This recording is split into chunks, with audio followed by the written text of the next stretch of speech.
Okay बेटा, अभी देखो लास्ट लेक्चर में आप लोगों ने जो स्टार्ट करा था that was prokaryotic cell which is also known as bacterial cell. Clear? तो प्रोकैरियोटिक और बैक्टीरियल सेल में बेसिकली हम लोगों ने कुछ पार्ट्स करे थे जो बैक्टीरियल सेल में आपको मिलते हैं। मेन कंपोनेंट्स देखने हैं आपने बैक्टीरियल सेल के। तो इसमें सबसे पहले मैंने आप लोगों को बताया था कि जो प्रोकैरियोटिक सेल है यानी कि जो बैक्टीरियल सेल है उसमें जो मेन पार्ट्स आप लोग ऑलरेडी बेटा डील कर चुके हो लास्ट लेक्चर में। उसमें एक तो देखो आप लोगों ने सेल एनवेलप करा था जिसमें 3 पार्ट्स आते हैं। आउटर मोस्ट लेयर को ग्लाइकोकैलिक्स बोला जाता है और देन मिडल लेयर आपके पास है सेल वॉल और जो सबसे अंदर की तरफ आपके पास आती है that is called cell membrane और प्लाज्मा मेम्ब्रेन। तीनों मिलके बनाते हैं सेल एनवेलप जो प्रोकैरियोटिक सेल को एक कवरिंग प्रोवाइड करेगा। उसके बाद जो सेकंड पार्ट आप लोगों ने डील करा था that was a ribosome. Type of ribosome मैं ऑलरेडी आपको बता चुकी हूँ जो प्रोकैरियोटिक सेल में मिलेंगे they belong to the 70s category और प्रोटीन फैक्ट्री बोला जाता है because they help in the formation of protein. Clear? और दूसरा मैंने आप लोगों को ये बताया था कि जो राइबोसोम की टाइप है 70s वो 2 सब यूनिट्स को मिला के बनेगी जिसमें लार्जर सब यूनिट का नाम है 50s और जो स्मॉलर सब यूनिट आपके पास है that is known as the 30s। Apart from this एक और पॉइंट मैंने आप लोगों को बताया था दैट वाज पॉलीराइबोसोम यानी कि पॉलीजोम भी उसको बोला जाता है। जब बहुत सारे राइबोसोम सिंगल एमआरएनए के स्ट्रैंड के ऊपर अटैच होंगे उसको पॉलीराइबोसोम या फिर पॉलीजोम बोला जाता है which is again help in the protein formation. उसके बाद नेक्स्ट इसमें हम लोगों ने पढ़ा था न्यूक्लियोइड के बारे में। तो न्यूक्लियोइड भी मैं आपको ऑलरेडी बता चुकी हूँ डबल स्ट्रैंडेड सर्कुलर डीएनए होगा and that is not covered by any nuclear membrane. तो टर्म जो इसको दिया जाता है that is known as the nucleoid. Then उसके बाद जो नेक्स्ट अब आप लोगों ने पार्ट स्टार्ट करना है बेटा ये वाले 3 पार्ट्स आप ऑलरेडी डिस्कस कर चुके हो। अब नेक्स्ट जो इसमें पार्ट हम स्टार्ट करेंगे that part is basically known as the mesosome. Clear? तो सबसे पहले अगर हम बैक्टीरियल सेल की यहाँ पर बात करें तो मीसोसोम है क्या। पहली बात तो बेटा मीसोसोम बहुत इंपॉर्टेंट पार्ट है बैक्टीरियल सेल का क्योंकि इसमें से मैक्सिमम आपको मल्टीपल चॉइस क्वेश्चन पूछे जाते हैं। सो फर्स्ट ऑफ ऑल अगर आप बैक्टीरियल सेल की बात करो तो सपोज अगर ये बैक्टीरियल सेल है आपके पास, ठीक है, तो बैक्टीरियल सेल के अराउंड हम 3 एनवेलप यानी कि 3 लेयर्स बनाते हैं। एक आपके पास है innermost layer which is known as the plasma membrane. फिर उसके बाहर जो है वो सेल वॉल है और सबसे आउटर मोस्ट कवरिंग जो आपके पास है that is known as what, glycocalyx. तो 3 लेयर्स हैं आप लोगों के पास, तीनों को मिला के क्या नाम दिया जाता है, सेल एनवेलप। तो ये तीनों हमारे पास किस में आ जाती है, सेल एनवेलप में। अब इसमें अगर मैं बात करूं सबसे innermost layer that is known as the cell membrane और प्लाज्मा मेम्ब्रेन। तो ये वाली जो सबसे अंदर की तरफ मेम्ब्रेन है now this is known as the cell membrane और you can say the plasma membrane. Now इसमें हमने इंपॉर्टेंट एक चीज देखनी है कि अगर प्लाज्मा मेम्ब्रेन में आपको इनवेजिनेशन नजर आती है, इनवेजिनेशन और एक टर्म होती है एक्सवेजिनेशन। एक्सवेजिनेशन होता है सेल की जो आउट ग्रोथ होती है, समझे, बाहर की तरफ। इनवेजिनेशन होगा जो सेल की ग्रोथ अंदर की तरफ होती है, दैट इज इनवेजिनेशन। तो सबसे पहले अगर हम प्लाज्मा मेम्ब्रेन की यहाँ पर बात करें तो प्लाज्मा मेम्ब्रेन इनवेजिनेट होके बनाती है इस तरह के फोल्ड्स। अब ये जो फोल्ड्स आपको अपने स्क्रीन पे नजर आ रहा है बेटा, इस फोल्ड को बेसिकली यहाँ पर नाम दिया जाता है मीसोसोम। क्या बोला जाता है इसको, mesosome. Now this is the next part जो हमने करना है डिस्कस। तो पहली चीज ध्यान में रखो, अगर पूछा गया मीसोसोम किसकी इनफोल्डिंग से बनता है तो ये बनेगा प्लाज्मा मेम्ब्रेन की इनफोल्डिंग से। ग्लाइकोकैलिक्स से नहीं बनता, सेल वॉल से नहीं बनता, किसकी इनफोल्डिंग से बनता है, सेल मेम्ब्रेन यानी कि प्लाज्मा मेम्ब्रेन। अब दूसरी बात ध्यान से सुनो कि अगर मैं यहाँ पर बात करूं मीसोसोम की तो मीसोसोम में बेटा टोटल हमें देखने को मिलती है 3 कैटेगरीज, मतलब 3 टाइप्स आपको मिलेंगी। एक तो देखो सबसे पहले सपोज मैंने ये सेल ड्रॉ करा यहाँ पर। अब इस सेल में अगर मैं देखूं तो मीसोसोम आपको मिलता है इस फॉर्म में, ठीक है। सेकंड जो मैंने यहाँ पर ड्रॉ करा मीसोसोम आपको देखने को मिला सपोज इस फॉर्म में। तो एक ये फॉर्म है आपके पास और थर्ड जो मैंने यहाँ पर ड्रॉ करा है उसमें मीजोसोम आपको मिलता है कुछ इस फॉर्म में। तो ये तीनों डायग्राम को अगर आप आपस में करो कंपेयर तो तीनों में आपको सेल मेम्ब्रेन्स की इन्वेजिनेशन नजर आ रही है, लेकिन शेप थोड़ा सा डिफरेंट है। ये वाला जो शेप है this is known as the lamellae. ये आपके पास है लैमिले, मतलब लैमिले का मतलब प्रॉपर लेयर्स की फॉर्म में। ये वाले अरेंजमेंट को नाम दिया जाता है tubule and this arrangement is commonly known as the vesicle. यानी कि अगर मैं मीजोसोम की बात करूं तो मीजोसोम बेसिकली है क्या? It is the infolding of the cell membrane और you can say the plasma membrane. ठीक है, किसकी इनफोल्डिंग से बनता है? It is the infolding of cell membrane और you can say the plasma membrane. ये चीज ध्यान में रखनी है, बहुत इंपॉर्टेंट है। और मीजोसोम तीन तरह की फॉर्म में हो सकता है। It can be in the form of lamellae, it can be in the form of tubule और it can be in the form of vesicle. तीनों में से आपको किसी भी फॉर्म में मिल सकता है। ठीक है, अब अगर इसके बाद हम बात करते हैं इसके फंक्शंस की, बेसिकली मीजोसोम करता क्या है बैक्टीरियल सेल में। तो फर्स्ट ऑफ ऑल बेटा अगर आप मीजोसोम की बात करो तो ये तो देखो तीन फॉर्म्स हैं कि किस फॉर्म में मीजोसोम आपको मिल सकता है। अब अगर मैं टाइप्स की बात करूं तो टाइप्स में बेटा जो मीजोसोम है उसकी दो टाइप्स आप लोगों के पास आती हैं। अब अगर मैं दो टाइप्स आप लोगों को बताऊं तो उसमें जो सबसे पहली टाइप आप लोगों के पास है that type is known as the septal mesosome. कौन सी टाइप है आपके पास? Septal mesosome. ठीक है, अभी सेप्टल मीजोसोम का मतलब क्या होता है? सेप्टल मीजोसोम का मतलब ये होगा कि अगर मैंने सपोज ये सेल बनाया यहाँ पर और इस सेल में मुझे मिली इन्वेजिनेशन और इस इन्वेजिनेशन को मैंने क्या नाम दे दिया? मीजोसोम। तो नीचे की तरफ यहाँ पर सपोज ये पड़ा है हमारा DNA, DNA which is not covered bye nuclear membrane. So this is basically known as the nucleoid। क्या बोला जाता है इसको? न्यूक्लियोइड। ठीक है, और ये हमारे पास क्या है? मीजोसोम। लेकिन अगर आप इस मीजोसोम को देखो तो ये न्यूक्लियोइड से क्या है? अटैच्ड है। समझ रहे हो? डायग्राम में आई थिंक आपको दिख रहा होगा कि जो मीजोसोम हमने बनाया है that is attached to the nucleoid.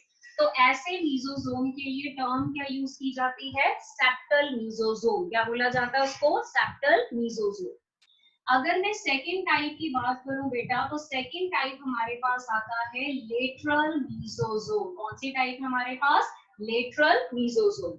अब लेटरल मीजोसोम में क्या होगा? लेटरल मीजोसोम में सपोज अगर हम ये बनाते हैं बैक्टीरियल सेल और सपोज अगर ये हमारी प्लाज्मा मेम्ब्रेन है तो this membrane invaginate and it form the mesosome और यहाँ पर हमारे पास पड़ा है nucleoid that is known as the DNA. अब आप इन दोनों डायग्राम को आपस में कंपेयर करो। ऊपर वाले डायग्राम में जो मीजोसोम है वो न्यूक्लियोइड के साथ अटैच्ड है। ठीक है, नीचे वाले डायग्राम में जो मीजोसोम है that is not attached to the nucleoid. तो जहां मीजोसोम न्यूक्लियोइड से अटैच्ड होगा उसकी कैटेगरी को क्या बोला जाता है? Septal mesosome. और जहां पर मीजोसोम न्यूक्लियोइड से अटैच्ड नहीं होगा मतलब फ्री होगा तो उस कैटेगरी को क्या बोला जाता है यहाँ पर? Lateral mesosome. तो मीजोसोम में अगर हम बात करें फॉर्म्स की, ठीक है, तो फॉर्म्स तो बेटा ये हो सकती है mesosome in the form of what? कितनी फॉर्म्स में आपको मिल सकता है? It can be present in the form of lamellae, it can be present in the form of tubule और it can be present in the form of vesicle। किसकी infolding से बनेगा? It is formed by the infolding of plasma membrane। और type कितनी हो सकती है? Type हमारे पास है बेटा दो टाइप। पहली टाइप मैंने आप लोगों को कौन सी बताई? Septal mesosome. और दूसरी टाइप कौन सी है? Lateral mesosome. सेप्टल मीजोसोम में मीजोसोम किसके साथ अटैच्ड होगा? न्यूक्लियोइड के साथ। और लेटरल मीजोसोम में mesosome is not attached with the nucleoid. इतना पॉइंट क्लियर हो गया बेटा सब बच्चों को?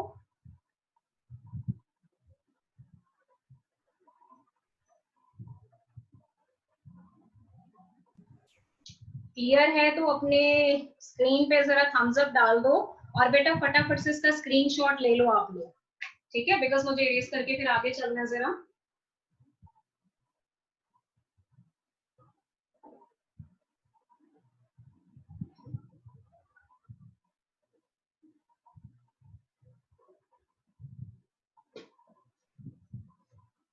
स्क्रीनशॉट ले लिया बेटा सभी बच्चों ने? ओके, आई थिंक सबने ले लिया होगा। सो मैं इरेज कर रही हूँ जरा, ठीक है।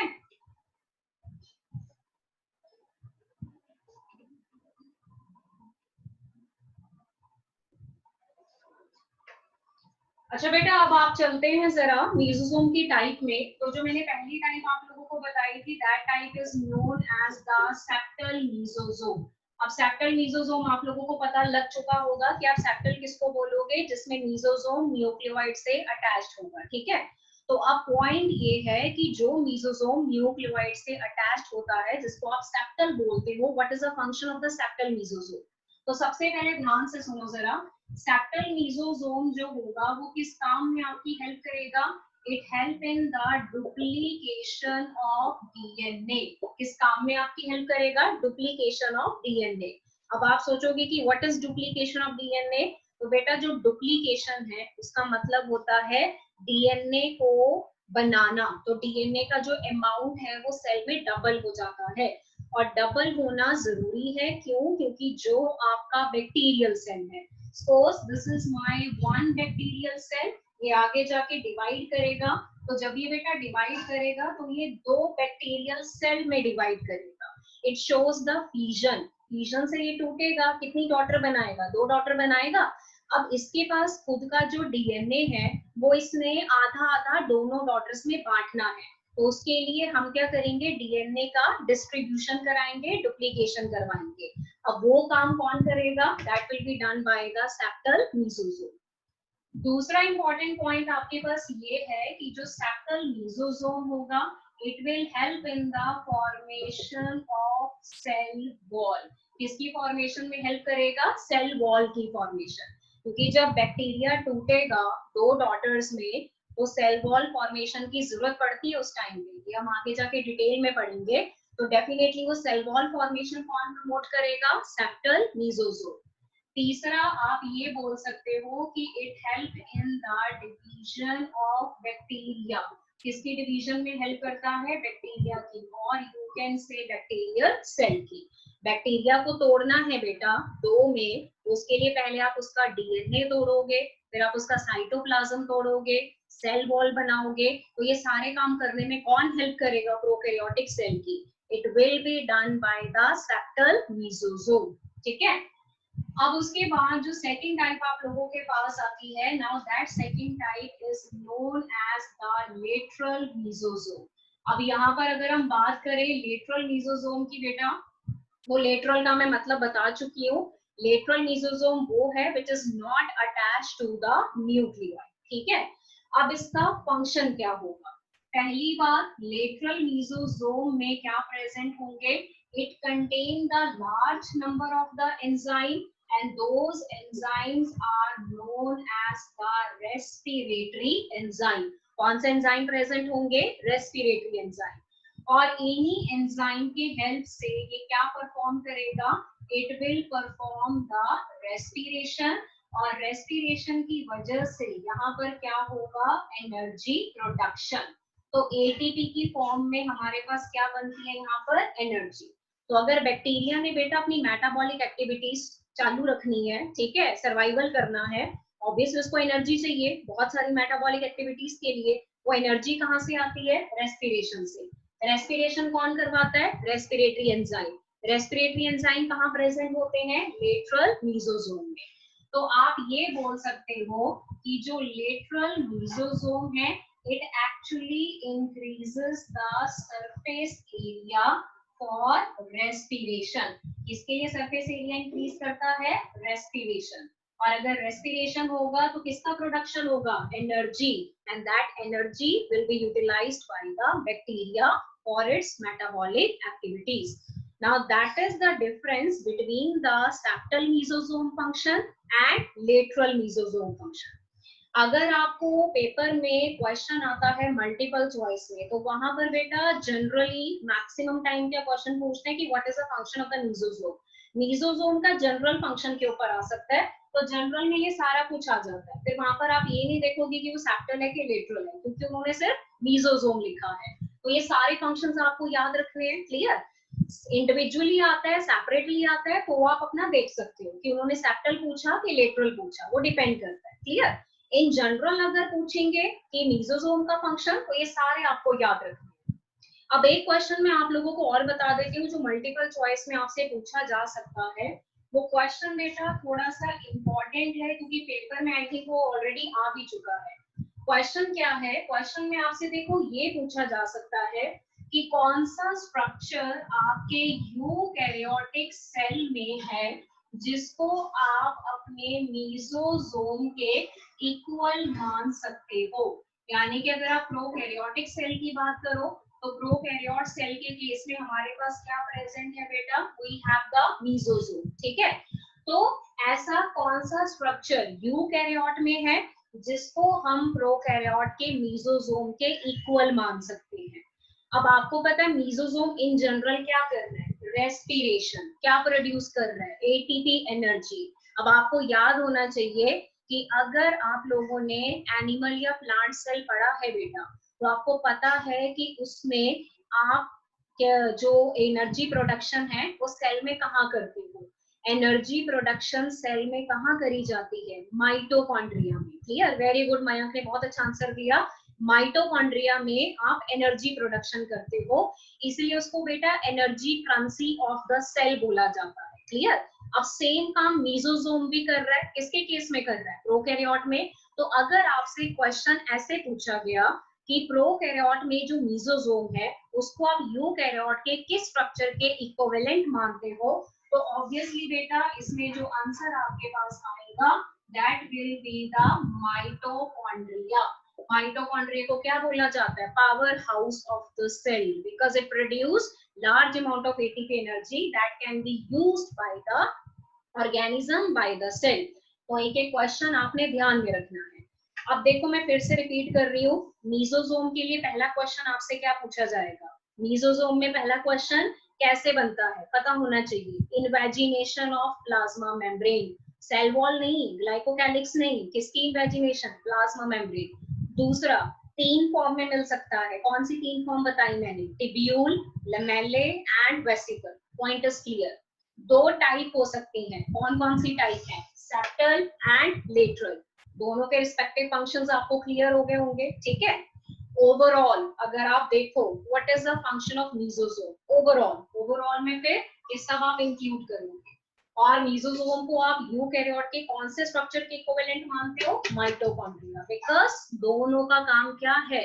सरफेस एरिया प्रोवाइड करना for respiration, so to produce huge amount of energy. Clear बेटा? तो ये आप लोगों के पास चौथा पार्ट खत्म हो गया, विच इज नोन एज मीसोजोम। ठीक है, आई थिंक ये सब बच्चों को क्लियर हो गया होगा। अब इसके बाद हम लोग मूव करते हैं बेटा नेक्स्ट पार्ट में, and that next part is known as the plasmid. Clear? अब ये प्लाज्मिड के बारे में हम करते हैं discuss. Now this is again very very very important, तो ध्यान से सुन लो और समझ लो। अब सपोज अगर मैं यहाँ पर बैक्टीरिया सेल बनाती हूँ बेटा, this is my bacteria cell. Clear?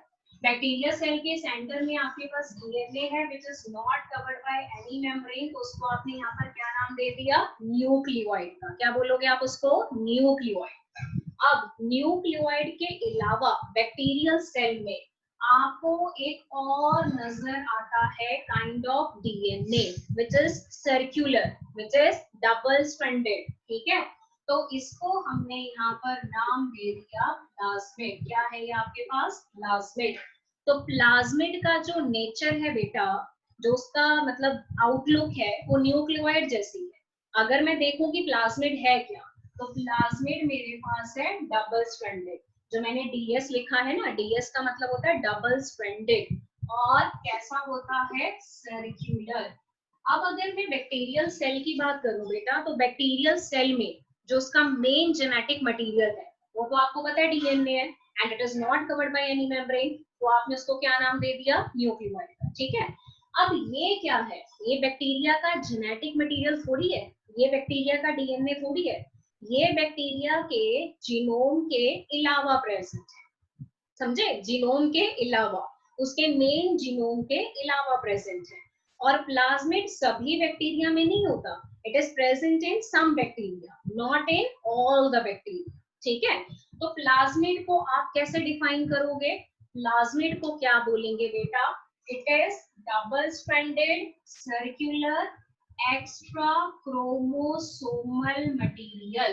Extra chromosomal material का मतलब कि बैक्टीरिया का जो मेन जीनोम है दैट इज डीएनए, उसके जो अलावा एक्स्ट्रा प्रेजेंट है that is known as what, plasmid. तो प्लाज्मिड कैसा है, डबल स्ट्रैंडेड है, सर्कुलर है, it is extra chromosomal material. और इसकी एक और प्रॉपर्टी है बेटा, it can undergo self replication. अब आप बोलोगे कि madam what is self replication, replication याद रख लो, बार बार रिपीट होगा पूरे +2+1 में। रेप्लिकेशन डुप्लीकेशन मतलब एक है, रेप्लिकेशन का मतलब होता है डीएनए का अमाउंट डबल करना, डीएनए को बनाना, जब आप बनाओगे तो जितना है उसका अमाउंट डबल हो जाएगा, दैट इज कॉल्ड रेप्लिकेशन। तो अगर मैं बात करूं प्लाज्मिड की, मैंने बोला डबल स्ट्रैंडेड है, सर्कुलर है, एक्स्ट्रा क्रोमोसोमल है, क्योंकि बैक्टीरिया के मेन जीनोम के अलावा प्रेजेंट है, और नेचर कैसा है, सेल्फ रेप्लिकेटिंग।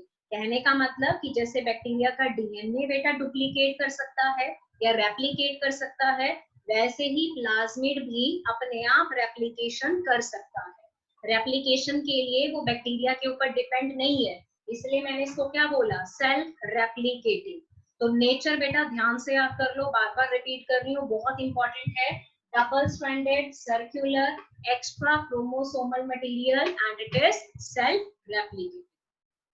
ठीक है, अब आप लोगों के पास जो नेक्स्ट पॉइंट आता है बेटा, वो डेफिनेटली प्लाज्मिड के फंक्शन के बारे में आएगा। अब मैंने पहले ही बोला कि कंपल्सरी नहीं है कि प्लाज्मिड सभी बैक्टीरिया में आपको मिले, it is present in some bacteria. ठीक है, अब जिन बैक्टीरिया में ये प्रेजेंट होगा तो उन बैक्टीरिया को ये कुछ एक्स्ट्रा कैरेक्टर प्रोवाइड करेगा। एक्स्ट्रा कैरेक्टर का मतलब कि जैसे सपोज अगर आप लोगों ने नाइट्रोजन फिक्सेशन सुना है, ठीक है, या पढ़ा है कभी अपनी लाइफ में, कभी साइंस सब्जेक्ट में, तो नाइट्रोजन फिक्सेशन बेटा आपको पता होना चाहिए कि it is actually a phenomena जिसमें नाइट्रोजन फिक्स करी जाती है बाय द बैक्टीरिया। और आपको पता है कि बैक्टीरिया ये काम करते हैं, तो ये वाले बैक्टीरिया हमें मिलते कहाँ पर है, they are present in the root nodule of leguminous plant. I think कुछ बच्चों को याद होगा शायद। तो बेटा जो लेग्यूम प्लांट के रूट नोड्यूल्स है, वहां पर बैक्टीरिया होता है जो कि नाइट्रोजन फिक्स करता है। नाइट्रोजन फिक्स करेंगे, या cyanobacteria, very good example Mayank, very nice. तो साइनोबैक्टीरिया का एग्जांपल आप दे सकते हो। तो बेटा अब क्वेश्चन आपके पास ये है कि सारे बैक्टीरिया तो नाइट्रोजन फिक्स नहीं करते ना, कुछ बैक्टीरिया हैं जो नाइट्रोजन फिक्स करते हैं। ठीक है, तो कुछ बैक्टीरिया नाइट्रोजन फिक्स कर देते हैं, कुछ नहीं कर पाते हैं। अब ये क्यों होता है बताओ, because the bacteria which contain plasmid they actually can fix the nitrogen, clear? तो मतलब अगर मैं बोलूं कि बैक्टीरिया नाइट्रोजन फिक्स करेगा, तो ये जो फिक्सेशन की प्रॉपर्टी है बेटा, ये बैक्टीरिया की खुद की अपनी प्रॉपर्टी नहीं है। ये बैक्टीरिया क्यों शो कर रहा है आपको, क्यों, क्योंकि उस बैक्टीरिया के अंदर प्लाज्मिड प्रेजेंट है। तो डेफिनेटली वो प्रॉपर्टी आपको किसकी वजह से देखने को मिलती है, प्लाज्मिड की वजह से। Point is clear. दूसरा एक और एग्जांपल मैं आपको देती हूँ कि जैसे कुछ बैक्टीरिया होते हैं वो एंटीबायोटिक रेजिस्टेंस होते हैं, कि कुछ गिनी चुनी एंटीबायोटिक का असर आपको बैक्टीरिया के ऊपर देखने को नहीं मिलता, ठीक है, लेकिन कुछ बैक्टीरिया उन्हीं एंटीबायोटिक से जल्दी इफेक्ट हो जाते हैं या उनकी डेथ हो जाती है। अब ये जो एंटीबायोटिक रेजिस्टेंस प्रॉपर्टी है कुछ बैक्टीरिया के अंदर, ये किसकी वजह से है बेटा, this is due to the plasmid. तो यानी कि जो बैक्टीरिया आपको वो प्रॉपर्टी शो कर रहे हैं ना, वो एक्चुअल में बैक्टीरिया की खुद की प्रॉपर्टी नहीं है, वो किसकी वजह से शो की जा रही है, प्लाज्मिड की वजह से। नाउ यू कैन अंडरस्टैंड कि अगर बैक्टीरिया में प्लाज्मिड प्रेजेंट होगा तो प्लाज्मिड बैक्टीरिया को कुछ एक्स्ट्रा कैरेक्टर प्रोवाइड करेगा, कुछ एक्स्ट्रा प्रॉपर्टी प्रोवाइड करेगा जो आपको बाकी बैक्टीरिया में नजर नहीं आते। Point is clear. अब दूसरी बात सुनो, अगर मैं यहाँ पर बेटा प्लाज्मिड के फंक्शंस की बात करूँ तो फंक्शंस में देखो मैंने पहले ही भी बोला कि फंक्शंस के अकॉर्डिंग सबसे इंपॉर्टेंट पॉइंट क्या होगा कि it provide extra phenotypic characters to the bacteria. ये बैक्टीरिया को क्या प्रोवाइड करता है? Extra phenotypic characters. तो ये जो कैरेक्टर्स आपके पास हैं ये नॉर्मली दूसरे बैक्टीरिया में आपको नजर नहीं आते। क्यों? क्योंकि कईयों में प्लाज्मिड क्या होता है? एब्सेंट। अब देखो आप में अगर कोई कैरेक्टर है तो वो किसकी वजह से है? वो आपके जीन की वजह से है। आप बोलते हो ना आपका जो आई कलर है, स्किन कलर है, उनको कोड करने के लिए प्रॉपर जीन आपके पास है। जैसे जीन्स आपको मिलते हैं वैसे कैरेक्टर आप शो करते हो, है ना। जीन किस कहाँ होते हैं? आपके डीएनए में, योर जेनेटिक मटेरियल। तो सेम वे में बेटा जो प्लाज्मिड है वो भी तो एक्स्ट्रा क्रोमोसोमल मटेरियल है, समझे ना। तो अगर वो एक्स्ट्रा क्रोमोसोमल मटेरियल है तो डेफिनेटली उसमें भी तो जीन प्रेजेंट होंगे। तो उन जीन्स को हम सम टाइम फैक्टर्स का नाम भी देते हैं। क्या बोला जाता है उनको? फैक्टर्स। तो सबसे इंपॉर्टेंट चीज, आपके प्लाज्मिड में फैक्टर प्रेजेंट होगा which is known as the nif factor. क्या बोला जाता है? Nif factor. निफ फैक्टर का मतलब क्या होगा बेटा? Nitrogen fixation. क्या मतलब है इसका आपके पास? Nitrogen fixation. तभी तो निफ बोला, NIF, nif. NI for nitrogen, F का मतलब फिक्सेशन। यानी कि अगर कोई बैक्टीरिया नाइट्रोजन फिक्स कर पाते हैं तो किसकी वजह से करते हैं? प्लाज्मिड की वजह से। Due to the presence of plasmid they can fix the nitrogen. ठीक है, तो ये बैक्टीरिया की अपनी प्रॉपर्टी नहीं हुई, ये बैक्टीरिया में क्यों है? क्योंकि बैक्टीरिया में प्लाज्मिड प्रेजेंट है। फिर आप लोगों के पास नेक्स्ट प्रॉपर्टी आती है जिसमें हम लिखते हैं आर फैक्टर। आर फैक्टर का मतलब होता है एंटीबायोटिक रेजिस्टेंस फैक्टर। कि जो आपके पास बैक्टीरिया है वो बेसिकली आपको क्या शो करता है? रेजिस्टेंस। किसके लिए? Antibiotic resistance. ठीक है, एंटीबायोटिक रेजिस्टेंस की प्रॉपर्टी किसकी वजह से है? आर फैक्टर की वजह से। नाइट्रोजन किसकी वजह से फिक्स होता है? निफ फैक्टर की वजह से। चौथा एग्जाम्पल हम इसमें देते हैं बेटा एफ फैक्टर। एफ फैक्टर को यहाँ पर नाम दिया जाता है फर्टिलिटी फैक्टर। और फर्टिलिटी फैक्टर नाम से क्लियर है, फर्टिलिटी वर्ड किससे रिलेटेड है? रिप्रोडक्शन से। यानी कि फर्टिलिटी फैक्टर बैक्टीरिया की किस काम में हेल्प करेगा? रिप्रोडक्शन। वो भी आगे जाके पढ़ेंगे डिटेल में। ठीक है, और लास्ट इंपॉर्टेंट पॉइंट कि जो आपका प्लाज्मिड है it acts as a vector in biotechnology। Biotechnology बेटा अगर आप लोगों को पता हो बहुत ही इमर्जिंग फील्ड है बायोटेक्नोलॉजी। ठीक है, साइंस की। बायोटेक्नोलॉजी में आप क्या करते हो कि जैसे किसी ऑर्गेनिज्म में आपने कोई जीन इंसर्ट करना है, डालना है। अगर वो कैरेक्टर उसमें नहीं है और आप चाहते हो कि वो कैरेक्टर उस ऑर्गेनिज्म में आ जाए तो उसका रिस्पेक्टिव जीन आपको उस ऑर्गेनिज्म में डालना पड़ेगा। अब जीन डायरेक्टली नहीं डाला जाता, जीन को डालने के लिए हमें वेक्टर की जरूरत पड़ती है। वेक्टर का काम यहाँ पर कौन करता है? प्लाज्मिड। तो plasmid act as a vector in biotechnology. सीधा सा एग्जांपल है, जैसे सपोज आप इंस्टीट्यूट गए या स्कूल गए तो आप बसेस में स्कूल जाते हो। अब बस जो है वो वेक्टर का काम कर रही है। क्यों? क्योंकि वो आपको कैरी करती है और स्कूल की बिल्डिंग के बाहर आपको छोड़ देगी। Then you enter into the building. ठीक है, लेकिन बस बिल्डिंग के अंदर नहीं जा रही है, आप क्लास में जा रहे हो, वो क्लास में आपके साथ नहीं आती। तो ऐसे ही सेम तरीके से जो प्लाज्मिड है वो वेक्टर का काम करता है। वो जीन को आपकी बॉडी में ट्रांसफर कर देगा, आपके सेल के अंदर ट्रांसफर कर देगा, लेकिन खुद नहीं जाएगा वहां पर। So this is how you can use the plasmid as a vector in biotechnology. तो पहला फंक्शन बेटा प्लाज्मिड का, it provide some unique character to the bacteria, जैसे nif factor nitrogen fixation, R factor antibiotic resistance, F factor fertility factor and it act as a vector in biotechnology. तो एक आपने आज करा है पार्ट लिसोसोम और सेकंड पार्ट हम लोगों ने करा है यहाँ पर प्लाज्मिड। इतना क्लियर है बेटा सब बच्चों को?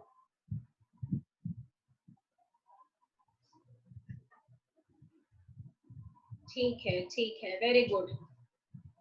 जब मैं बीच में कुछ क्वेश्चन पूछती हूँ ना बेटा तो थोड़ा चैट बॉक्स में एक्टिव रहा करो, लिख के कुछ भेजा करो। जैसे मयंक ने आज 2 क्वेश्चन के आंसर दिए, मुझे बड़ा अच्छा लगा बिकॉज पता लग जाता है ना आपको कितना आता है एंड इट फील्स गुड। थोड़ा हमारा भी एंथुसियाज्म बढ़ेगा। ठीक है, अब आप फटाफट से काम करो, ये जो मैंने बोर्ड पे लिखा है इसका स्क्रीनशॉट ले लो बेटा जरा जल्दी से, ठीक है? मैं साइड हट रही हूँ, कैन टेक द स्क्रीनशॉट।